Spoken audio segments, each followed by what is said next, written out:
ভাই কারো কারো মাকে দেখে যে নিজের বাচ্চাদেরকে কি সুন্দর করে প্রোটেক্ট করে নিয়ে আসে, মানে হচ্ছে যে আমার বাচ্চা এরকম করতে পারে না, দোষটা যদি ওনার বাচ্চারও হয় তাহলে বলবে যে না না আমার বাচ্চা এরকম করতে পারে না, আমার বাচ্চা এরকম কখনোই করবে না, আপনার বাচ্চারই দোষ, আমার বাচ্চা কিছু করবে না। আমার মা চোখ বন্ধ করে বিশ্বাস করবে জিনিসটা আমি করছি, চোখ বন্ধ করে বলবে যে এটা আমার মেয়েই করছে, আর আপনার মেয়ের কোনো দোষ নাই, সব দোষ আমার মেয়ের, চোখ বন্ধ করে বলে দিবে এটা।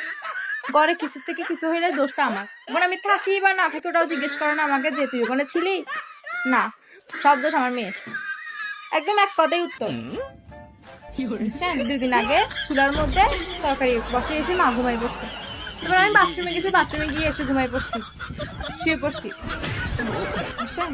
এবার আমার ঘুম থেকে উঠে চিল্লাচ্ছে, সুরের বাচ্চা সারাদিন আর ঘুম দাস, মোবাইল টিভি সারাদিন হনা কাম হজ্জ কিছু নাই, তুই না জানো সুরের বাচ্চা, চুলা বন্ধ করবি দি।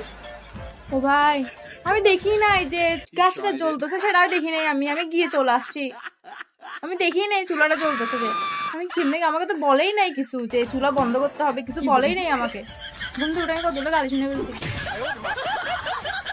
ভাই মানে কোন একটা ভূমিকম্প হয়ে ঘরের কিছু করলেও দোষটা আমার, বুঝছেন? বলবে যে ঘরেটা আমি লড়াইছি, ভূমিকম্পটা আমার জন্যই হয়েছে। 2 দিন আগে সিপিজিটা আগুন লাগছে না, ভাগ্যের ওখানে আমি ছিলাম না, নাহলে আমার মা বলতো যে কি জানেন আগুনটা আমি লাগিয়ে দিয়ে আসছি। বুঝছেন? এত বিশ্বাস করেন আমাকে।